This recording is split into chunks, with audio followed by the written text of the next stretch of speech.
زاہدہ صاحبہ کہتی تھی کہ آپ شادی کر لیں تاکہ اولاد ہو سکے، لیکن کمال صاحب کو اپنی بیگم سے اس درجہ محبت تھی کہ انہوں نے دوسری شادی نہیں کی۔ ایک دائرہ تھا جس کے گرد لوگ کھڑے ہوئے تھے اور چیمگوئیاں کر رہے تھے۔ کیری کوٹ کے اندر ایک بڑی ہی خوبصورت ایک بچی تھی۔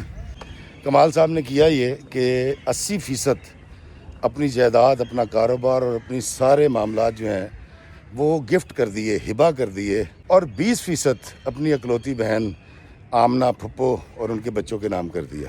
میاں ان کے آگے کوئی اتاولے آدمی تھے، انہیں اٹھا کے عدالت میں کیس کر دیا۔ وہ جب بھی میں کے آتی اس سارے عذاب کو سنتی، جھیلتی اور چلی جاتی۔ دوستو، آمنہ پھپھو کو شدید اعتراض تھا کمال صاحب پر کہ تم یہ کس کی اولاد لے آئے ہو، اس کے نہ باپ کا پتہ، نہ ماں کا پتہ، نہ ذات پات کا پتہ۔ السلام علیکم میرے عزیزو اقارب، میرے عزیزو، میں ہوں افتخار رفیع، پیارے پاکستان کے سٹی آف لو لاہور سے۔ دوستو، آج جب میں باغ جناح واک کرنے کے لیے اپنی بیگم صاحبہ کے ساتھ داخل ہوا تو داخلی راستے کے ساتھ ہی جو ایک ٹریک ہے اس پر مجھے ایک نوجوان، بڑی ہی ماڈرن، بڑی خوبصورت اور بڑی ہی پیاری شکل کی ایک بچی ملی جس کی عمر کم و بیش 30-31 سال تھی، اور اس کا نام زینب تھا۔ اس کے حلیے، اس کی بول چال سے لگ رہا تھا کہ کسی بڑے گھر کی بچی ہے اور پڑھی لکھی بچی تھی۔ زینب نے مجھے کہا کہ سر، میں آج سے 1 ہفتے پہلے 4 دن آپ سے ملنے کے لیے یہاں پر آتی رہی، لیکن پھر مجھے آپ کی فیس بک سے پتہ چلا کہ آپ تو پاکستان میں نہیں ہیں، اور کہتی جب میں نے آج صبح فجر کی نماز کے بعد آپ کا ویڈیو دیکھا جو آپ نے ایک ڈنکی والوں کی جو کشتی ڈوبی تھی اس پر بنایا تھا، تو مجھے پتہ چل گیا کہ آپ پاکستان آ چکے ہیں اور میں یہاں پر آ گئی تھی۔ دوستوں، میں تھوڑا سا لیٹ آیا تھا، سردیوں میں ایسے ہی کرتا ہوں، میں ذرا لیٹ بھی آ جاتا ہوں، تو وہ میرا انتظار کر رہی تھی۔ میری بیگم صاحبہ نے واک شروع کر دی، میں اور زینب جو ہے وہ ایک بینچ پر بیٹھ گئے، کیونکہ زینب کا کہنا تھا کہ وہ مجھے ایک کہانی سنانی چاہتی ہے اور وہ چاہتی ہے کہ یہ کہانی میں آپ کو سناؤں۔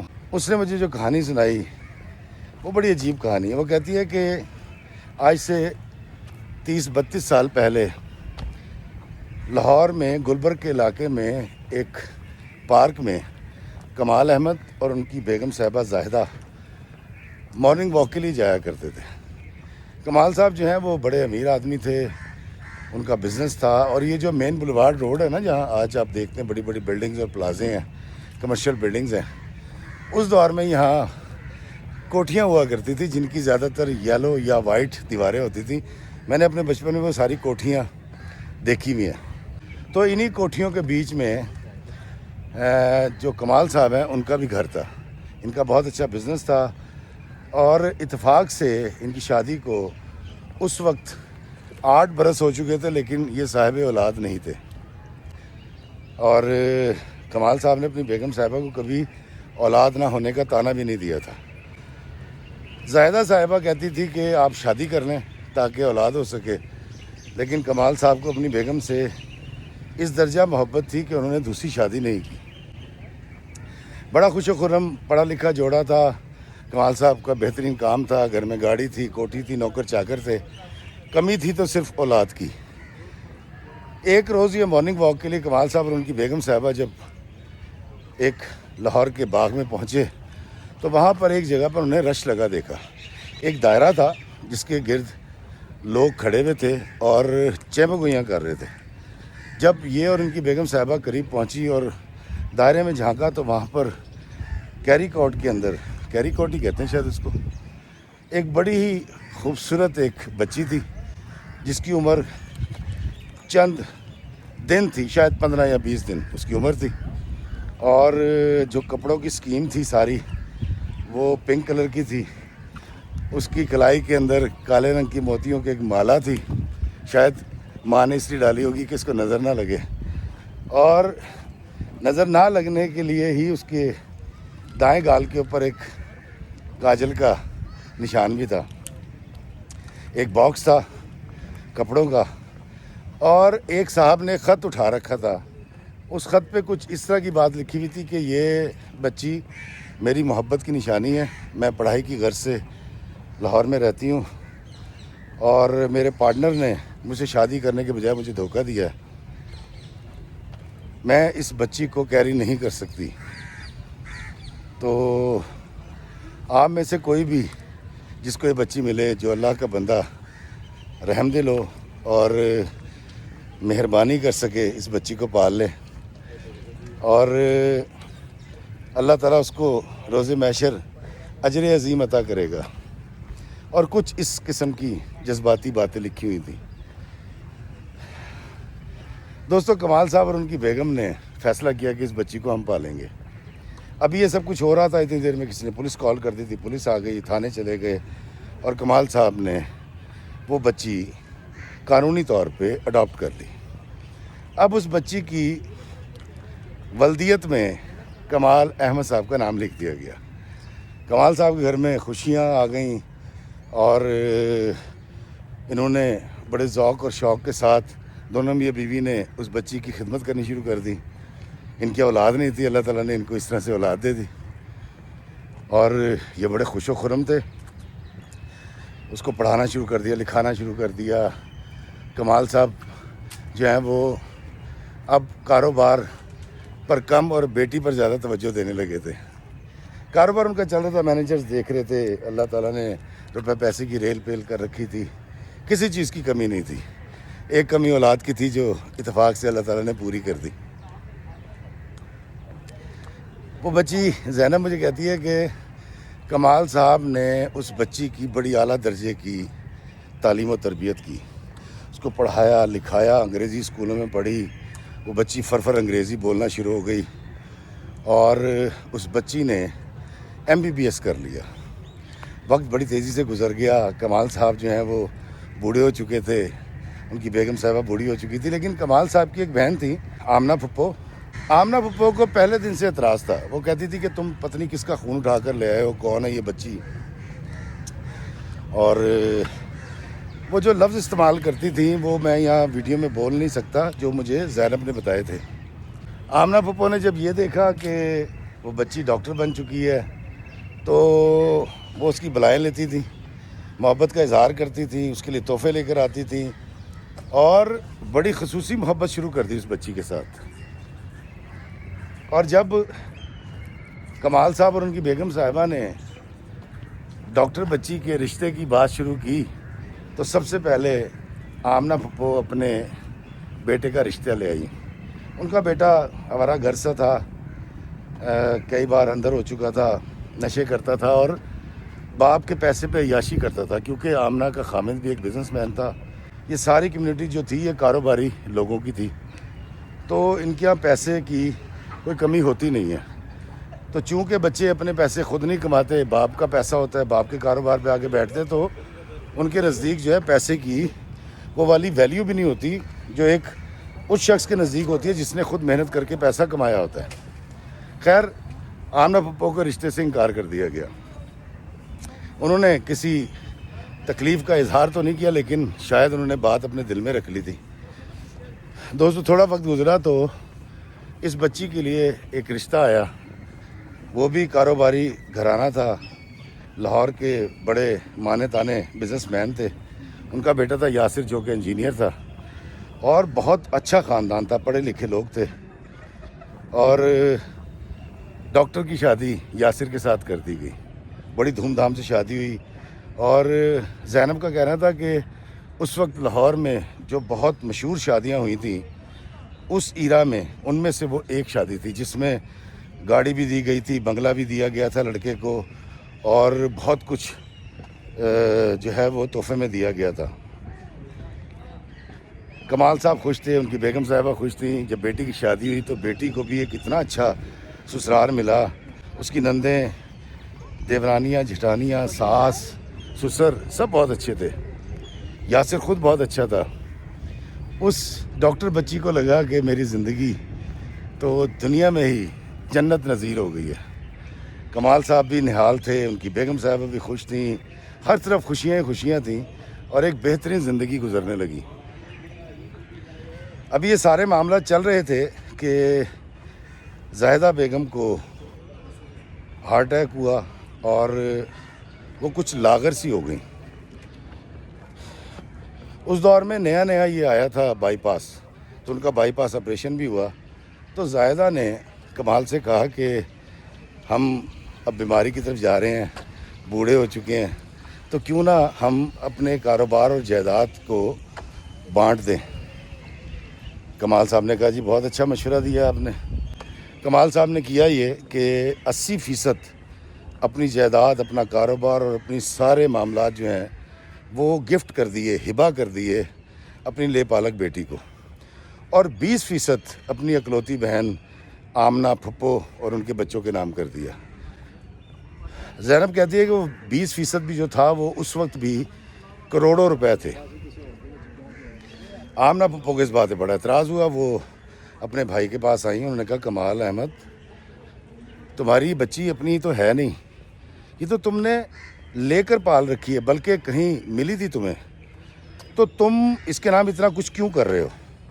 تو کمال احمد نے کہا کہ آپا میری جائیداد ہے، میرا پیسہ ہے، میرا کاروبار ہے، میں جس کے نام چاہے کروں، آپ کو اس پہ اعتراض نہیں ہونا چاہیے. میں نے آپ کا حق نہیں رکھا، اور حالانکہ آپ کو روپے پیسے کی کوئی ضرورت نہیں ہے، پھر بھی میں نے 20% آپ کے نام کر دیا. آمنہ پھپھو جو ہے ان کو تو غصہ آ گیا اس بات پہ. انہوں نے جا کے اپنے میاں سے بات کی. میاں ان کے آگے کوئی اتاولے آدمی تھے، انہوں نے اٹھا کے عدالت میں کیس کر دیا اور اس بات کو چیلنج کر دیا کہ انہوں نے ایک لے پالک بچی کو جو کہیں سے ملی تھی پالا ہے، اور 80% جائیداد اور کاروبار اس کے نام کر دیا. یہ مقدمہ چلتا رہا، لیکن ڈاکٹر بچی کو اس بات کا علم نہیں تھا. ڈاکٹر یہی جانتی تھی کہ میرے ماں باپ جو ہیں وہ کمال احمد اور ان کی بیگم صاحبہ ہیں. دوستو کمال صاحب کا یہ مقدمہ 3 سال عدالت میں چلتا رہا. اس پر کوئی فیصلہ جب نہیں ہوا تو آمنہ پھپھو نے ایک دن ڈاکٹر کو بٹھایا اور اس کو بتایا کہ تم کمال احمد کی بیٹی نہیں ہو، تم تو کسی پارک میں ان کو ملی تھی اور انہوں نے تمہیں لے کے پالا ہے، اور تم کسی مرد اور عورت کے گناہ کا نتیجہ ہو، اور پتہ نہیں کیا کیا بری باتیں کی. زینب کہتی ہے اس بچی نے جب یہ سنا تو وہ پھوٹ پھوٹ کے رونے لگی. اس نے کہا نہیں پھپھو آپ غلط کہہ رہی ہیں. اس کو یقین نہیں آ رہا تھا کہ آمنہ پھپھو جو کہہ رہی ہیں یہ سچ ہو سکتا ہے. وہ بچی روتی ہوئی اپنے ماں باپ کے پاس گئی، کمال احمد اور ان کی بیگم صاحبہ سے. اس نے پوچھا کہ میں کون ہوں؟ انہوں نے کہا جی ہماری بیٹی ہو. انہوں نے کہا آمنہ پھپھو کہتی ہے میں آپ کو ایک باغ سے ملی تھی اور آپ لوگوں نے مجھے پالا ہے. کمال صاحب اور ان کی بیگم صاحبہ نے رونا شروع کر دیا اور اس کو گلے لگا لیا اور اس بات کا اعتراف کیا کہ ہاں بیٹا ہم ایک دن مارننگ واک کے لیے گئے تھے، تو وہاں ایک کیری کاٹ میں تمہیں کوئی رکھ گیا تھا، شاید وہ تمہاری ماں تھی، تمہارے پاس ایک رکا بھی ملا تھا اور وہ رکا بھی اس بچی کو دے دیا. وہ بچی جو ماں باپ کی چھتر چھایا میں تھی، جن کی محبت کے سائے میں جیتی تھی، جو اس کی اور وہ اپنے ماں باپ کی محبت کا دم بھرتے تھے، یک لخت پرائے ہو گئے. اس بچی کو لگا کہ اس کے سر سے آسمان اور پیروں کے نیچے سے زمین سے رکھ گئی ہو. وہ تنہا اکیلی رہ گئی تھی اور اس کو اس ساری باتوں پر یقین نہیں آ رہا تھا، اس کو اپنے کانوں پر یقین نہیں آ رہا تھا. دوستو ڈاکٹر بچی پر بہت بری گزری، لیکن اب اس کی ریزرویشنز یہ تھیں کہ یہ بات میرے سسرال نہ پہنچے اور کسی طریقے سے آمنہ پھپھو کو منایا جائے اور ان کو روکا جائے. کہیں ایسا نہ ہو یہ بات انہیں مجھ سے تو کر دی ہے، یہ بات میرے سسرال نہ پہنچے. پتہ نہیں وہ اس بات کو کیسے لیں گے. کمال احمد نے اپنی بہن کو بلا کر ان کو کچھ اور بھی جائیداد میں سے حصہ یا رقم دینے کی کوشش کی، لیکن وہ اڑی ہوئی تھی اور ان کا کہنا یہ تھا کہ نہیں، اس ساری جائیداد پہ تمہارے بعد کمال احمد میرے بچوں کا حق ہے، کیونکہ یہ بچی تمہاری بچی نہیں ہے، یہ زائدہ نے اپنے وطن سے پیدا نہیں کی. اس بچی کو اپنا غم بھول گیا اور وہ صرف اس تگ و دو میں لگ گئی کہ یہ بات اس کے سسرال تک نہ پہنچے، جانے ان کا ریئیکشن کیا ہوگا. دوستو زینب جب یہ سنا رہی تھی تو اس کی آنکھوں سے آنسو ٹپ ٹپ بہہ رہے تھے، اور میں بڑا حیران اس بات پہ تھا کہ زینب کسی کی کہانی سناتے ہوئے اس قدر رو کیوں رہی ہے۔ خیر میں نے کہا بیٹا پھر آگے کیا ہوا؟ تو زینب نے مجھے بتایا کہ وقت تھوڑا گزرا، اور وقت گزرنے کے ساتھ ساتھ پہلے اس کی والدہ کی ڈیتھ ہو گئی اتفاق سے، اور کمال صاحب بھی جو ہے وہ بیمار رہنے لگے تھے۔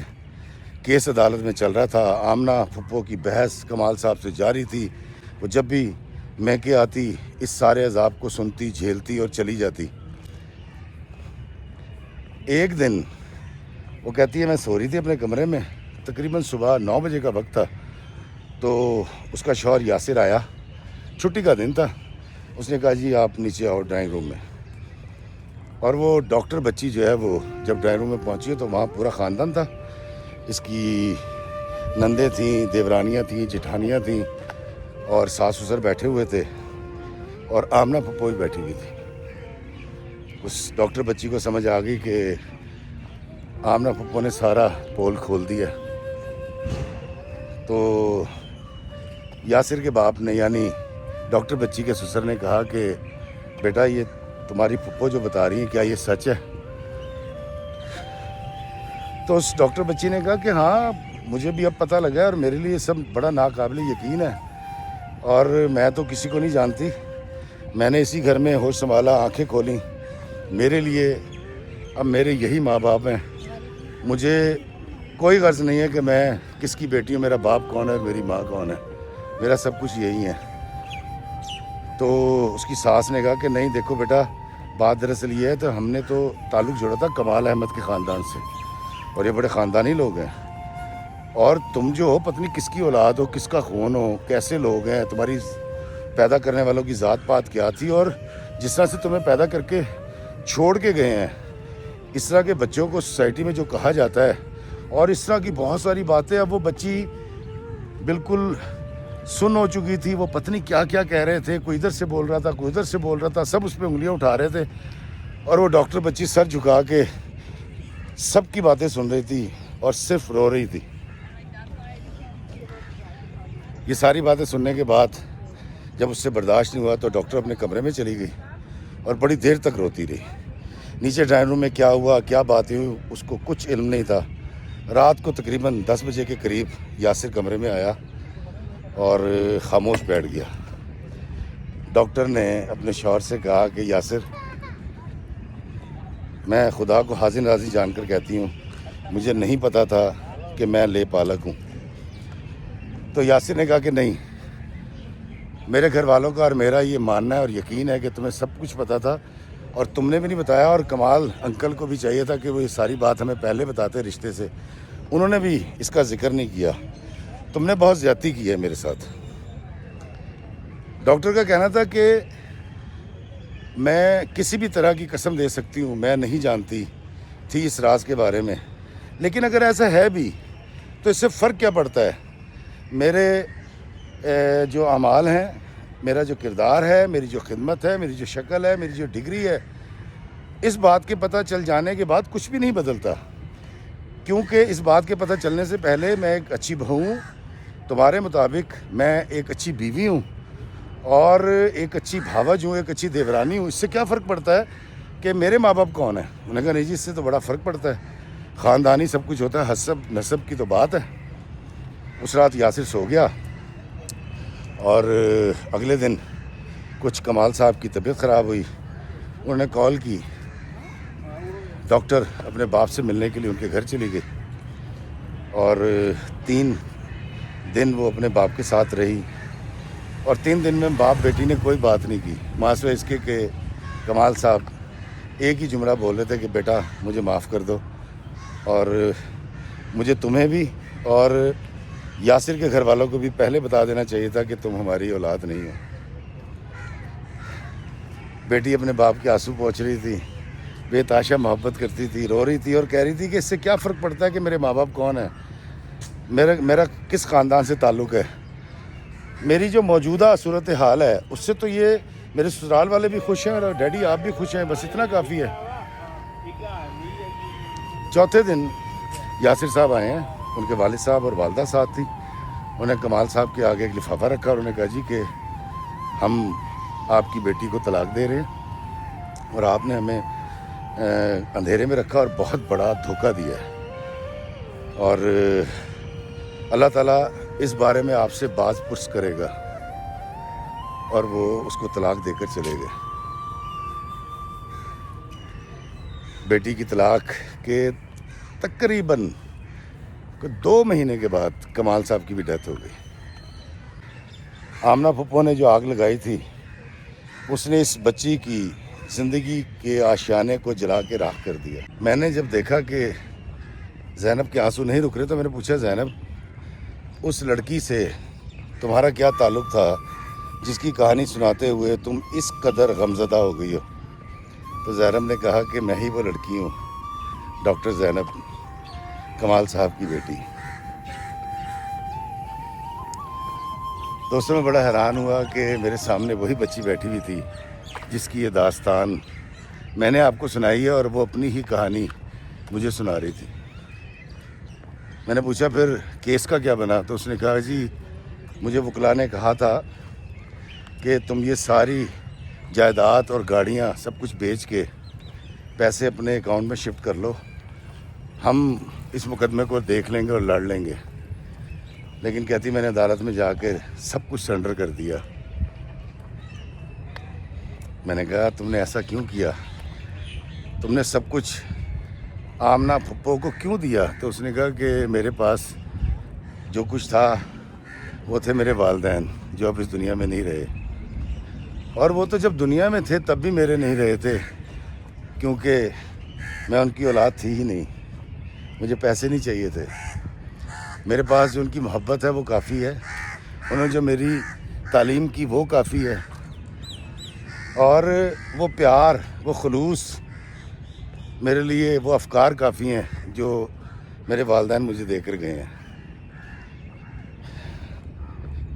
لیکن جائیداد کے لیے آمنہ پھپھو نے جو کردار ادا کیا وہ ٹھیک نہیں تھا۔ کاش وہ یہ بات کبھی نہ بتاتی، اور کاش میرے ڈیڈی ان کی بات مان لیتے اور میرے نام جائیداد نہ کرتے، جو اب بھی میری نہیں ہے، میں نے چھوڑ دی ہے۔ تو کم از کم میں اس خیال کے ساتھ جیتی کہ میں کتنے اچھے والدین کی اولاد ہوں، اور آج میں اس دنیا میں ہوں، جن کو والدین سمجھتی تھی وہ میرے والدین نہیں ہیں، اور جو ہیں ان کو میں جانتی نہیں۔ کہتی ایفی سر میں اس دنیا میں اکیلی ہوں، زینب اکیلی ہے، لیکن ایک سوال ہے میرا، اور وہ یہ ہے کہ ذات پات، برادری، خون سے کیا فرق پڑتا ہے؟ میں اگر کمال صاحب کی بیٹی نہیں تھی، اور وہ بھی باوجود یہ نہیں بتا سکے شادی سے پہلے یاسر کے گھر والوں کو کہ میں ان کی سگی اولاد نہیں ہوں، تو میری خدمت، میرے افکار اور میرا گھرستن ہونا تو اپنی جگہ پہ تھا، میری ڈگری اپنی جگہ پہ تھی، مجھے طلاق کیوں دی؟ زینب رو رہی تھی اور پوچھ رہی تھی کہ افتخار بھائی مجھے بتائیے کہ کیا ہم سب آدم کی اولاد نہیں ہیں؟ کیا میرا خون وہ خون نہیں ہے جو حضرت آدم علیہ السلام کا تھا اور اماں حوا کا تھا؟ اور اگر یہ وہی ہے تو پھر یہ ذات پات اور جس لفظوں سے، جن الفاظ سے مجھے پکارتے ہوئے طلاق دی گئی، کہتی میرا کیا قصور تھا؟ کیا دنیا میں اپنی مرضی سے آئی تھی؟ کہتی افتخار بھائی میں اب بہت اچھی جاب کرتی ہوں، مجھے جتنے پیسے چاہیے اس سے زیادہ اللہ تعالیٰ مجھے عطا کرتا ہے، اور آپ کو مل کر بڑی خوشی بھی ہوئی ہے، اور میں آپ کو بتاؤں میں بہت جلد جرمنی جا رہی ہوں، کیونکہ میں نے وہاں پر ایک کسی ایڈوانس کورس میں داخلہ لے لیا ہے۔ میں بہت جلد پاکستان چھوڑ دوں گی اور پھر پاکستان کبھی نہیں آؤں گی، لیکن میں یہاں سے بہت ساری تکلیفیں لے کے جاؤں گی۔ دوستو زینب رو رہی تھی، میں نے اس کو دلاسا دیا، اس کے سر پہ ہاتھ پھیرا، پھر ہم دونوں کافی دیر تک خاموش بیٹھے رہے۔ میرے پاس اس کے کسی سوال کا جواب نہیں تھا، میں اپنی سوسائٹی کو ایڈوکیٹ نہیں کر سکا، کیونکہ واقعی اس بچی کا دنیا میں آنا، اس کا کیا قصور، اور اس کی رگوں میں جو خون دوڑ رہا ہے کیا وہ آدم کا خون نہیں ہے؟ اور یہ ذات پات برادری کیا ہے؟ میرے پاس اس کے بارے میں زینب کو جواب دینے کے لیے کچھ نہیں تھا. میں خاموش کھڑا تھا. اس نے مجھے سلام کیا اور دروازے کی طرف چل پڑی. وہ باغ کے گیٹ سے باہر نکل گئی اور میری آنکھوں سے آنسو روا تھے. میں نے جب جیسے ہی مڑا تو میں دیکھا تھا میری بیگم پتہ نہیں کب میرے پیچھے آ کے کھڑی ہو گئی تھی، جس کا شاید زینب کو علم تھا، مجھے علم نہیں تھا. دوستو، مجھے نہیں پتا یہ کہانی آپ کو کیسی لگی، لیکن اگر آپ کے پاس ڈاکٹر زینب کے سوالوں کا جواب ہو تو کمنٹس میں آ کے ضرور لکھیے گا. خوش رہیے، آباد رہیے. مجھے دیجیے اجازت اس دعا کے ساتھ کہ اللہ ہمیں آسانیاں عطا فرمائے اور آسانیاں تقسیم کرنے کا شرف عطا فرمائے. آمین. السلام علیکم ورحمۃ اللہ وبرکاتہ.